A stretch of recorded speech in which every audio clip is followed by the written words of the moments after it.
लेकिन इसके कुछ ही घंटे बाद ही पाकिस्तान ने सीज फायर वायलेशंस करने बीबीसी की आप रिपोर्ट देखिए, Pakistan state is a sponsor of terrorism. सबसे दुनिया में टेरर अटैक पाकिस्तान ये है में कि है। किस तरीके से पाकिस्तानी सियासत FATF को बेवकूफ बनाने में कामयाब रही। अब इस बंदे का दिमाग चेक करें कि पाकिस्तान ने भारत पर ही हमला करना शुरू कर दिया। पाकिस्तान से के पास भी मिसाइल है, पाकिस्तान के पास भी जेट है जिससे मिसाइल गिरता है, फिर फटता है, फिर फटती है। और वही सेम चीज़ ने एक प्रोपेगेंडा वीडियो करके साबित किया। अस्सलाम वालेकुम। अभी कुछ ही दिन पहले एक यूट्यूबर ध्रुव राठी ने एक वीडियो प्रोपेगेंडा बनाया जिसमें उन्होंने पाकिस्तान पर बहुत से एलिगेशंस लगाए।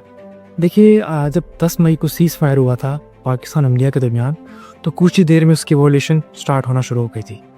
ठीक है, अब अकॉर्डिंग टू ध्रुव राठी कि वो जो सीज़ फायर वायलेट हुआ था वो पाकिस्तान ने किया था।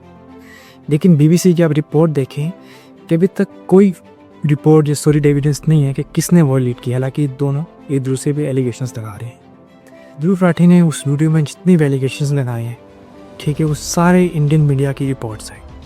अब आप इस बंदे के डबल स्टैंडर्ड्स देखें।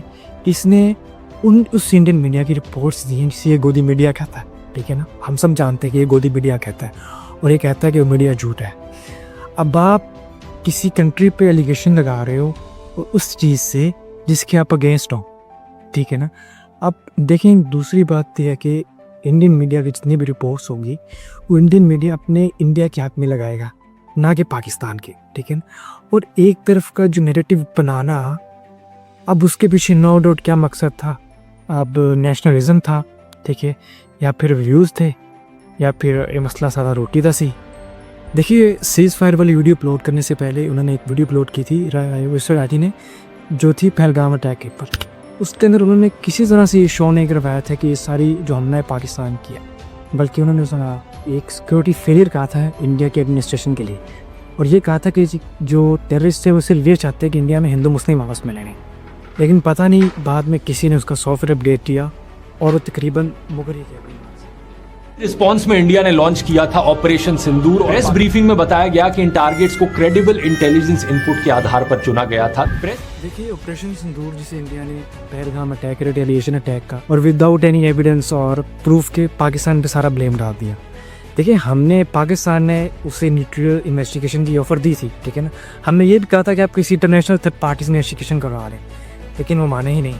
ठीक है ना, अब विदाउट एनी एविडेंस, प्रूफ और टोटली ब्लेम पाकिस्तान पर डाल देना एक नहायत घटिया किस्म का जो स्टेप इंडियन गवर्नमेंट ने लिया था। बात आती है जो इंडिया ने 9 पाकिस्तानी साइट्स पर अटैक किया, और उसके अंदर उसने जिन मसाजिद और मदरसों को टेरर कैंप कहकर सिविलियंस को मारा और रात के अंधेरे में अटैक किए, जो कि नहायत कवड़ और बुज़दिलाना अटैक होता है। ठीक है ना, आप पीसफुली सो रहे हैं और आप उन पर अटैक कर दो और कहो जी तुमने हमारे इनोसेंट्स मारे लोग, हम आपके इनोसेंट्स लोग मार के जी साम बराबर। अब इंडिया ने जो ये सोचा था कि हम पाकिस्तान के ऊपर रात के अंधेरे में अटैक करेंगे जी, पाकिस्तान डर गए। लेकिन वो ये भूल चुके थे कि पाकिस्तान से के पास भी मिसाइल है, पाकिस्तान के पास भी जेट है जिससे मिसाइल गिरता है, फिर फटता है, फिर फटती है। ठीक? पाकिस्तान ने भारत पर ही हमला करना शुरू कर दिया। और दूसरी बात उन्होंने ये की कि हमने प्रिसाइज नाइट स्ट्राइक की। ठीक है ना, अपनी हाई इंटेलिजेंस और एलीट इंटेलिजेंस यूज़ करके हमने अटैक किया ताकि जो सिविलियन उससे बच चुके हैं। लेकिन रियलिटी और एक्चुअल में उन्होंने सिविलियंस को भी अटैक किया। ये कवर अटैक था। ऐसा क्यों कह रहा हूँ? क्योंकि उन्होंने सभी इंटरनेशनल प्रोटोकॉल्स को इग्नोर करते हुए सिविलियंस पर एक बहुत ही कायराना हमला किया। और दूसरी चीज़ तो ध्रुव ने की, वो नॉट ह्यूमन बिहेवियर दिखाना था, जिसमें उसने सिर्फ अपने सिविलियंस मरने की बात की, और पाकिस्तान के जितने भी सिविलियंस मरे उसकी तरफ उसने बात भी नहीं की, क्योंकि नहायत ही अनह्यूमन और एक घटिया चीज़ है। Pakistan state is a sponsor of terrorism.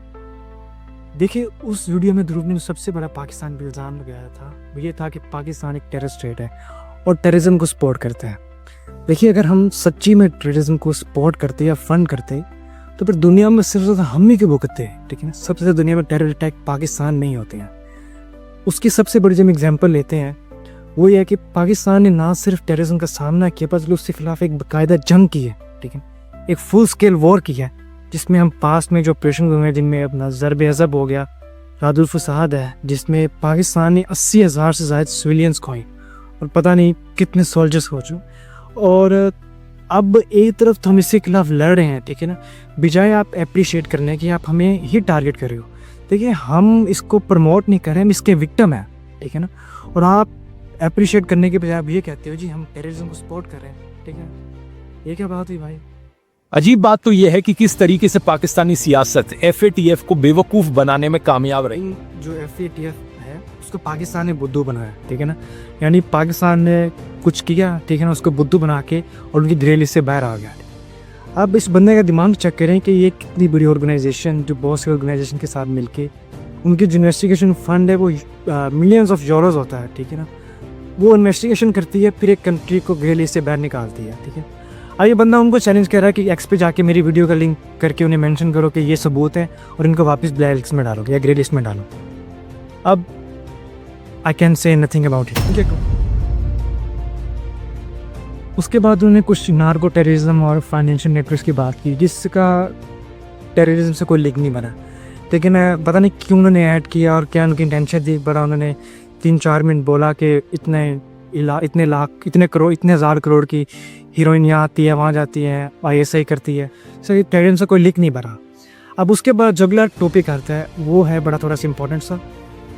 आप सब असदुद्दीन ओवैसी को जानते होंगे, जो कि अपने आप को इंडियन मुस्लिम सा फ्रीडम फाइटर समझता है, और हम बचपन से देख रहे हैं कि वो जवानी से लगा हुआ है और बूढ़ा हो गया है अपने आप को इंडियन साबित करते हुए, ठीक है ना, और अपने आप को ये साबित करा कि मैं मुसलमान हूँ लेकिन मैं इंडियन हूँ, और इंडियन पार्लियामेंट में आए दिन बेचारा रोने लगा। और एक नहायत ही फ़नी बात की जिसके अंदर उन्होंने ग्लोबल पीस इंडेक्स की एग्जांपल दी और उसमें कहा कि जी पाकिस्तान का तो नंबर है 148 था या फिर 152 शायद ऐसा कुछ का उसमें आता है। लेकिन ग्लोबल पीस इंडेक्स में इंडिया कोई दूर नहीं हमसे, इंडिया भी हमारे आसपास है।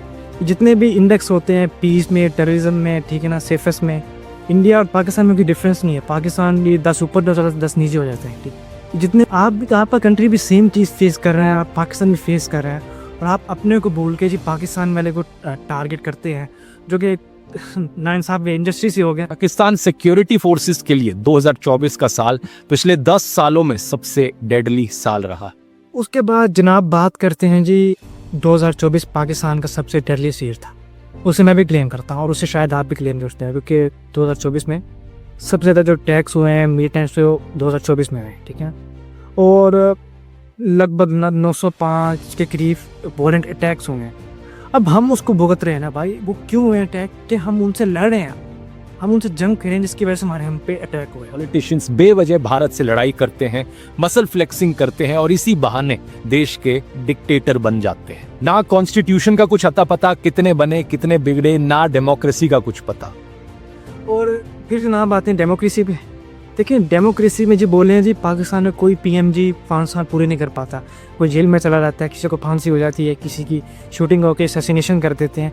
और आपको ये बात गौर करने के इनकी सिर्फ ना जो पास हुई उसके थंबनेल देख लेने चाहिए कि डेमोक्रेसी कहाँ है और कहाँ लाई, ठीक है ना। ये पाकिस्तान से नहीं तो फिर इंडिया से भी नहीं, ठीक है ना। आप इनकी वीडियोस देखने से इनके थंबनेल देख के आपको अंदाज़ा हो जाएगा।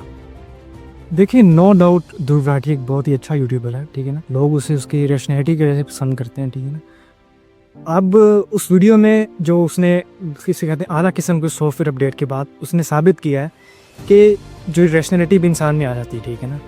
अब अपने आप को बड़ा लिबरल कहता है और दिखाता है कि मैं बड़ा लिबरल हूँ, ठीक है ना, मैं बड़ा रैशनल हूँ, ठीक है ना।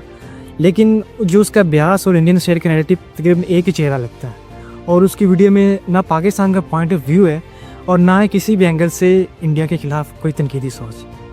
अगर आप एनालिसिस शुरू से ये करोगे कि पाकिस्तान बुरे लोग हैं और इंडिया बचा रहा है, तो आप जर्नलिज्म ने एक ख़ास तौर पे प्रोपेगेंडा कर रहे हो, ठीक है ना, और वही सेम चीज़ ने एक प्रोपेगेंडा वीडियो करके साबित किया। अल्लाह हाफिज़।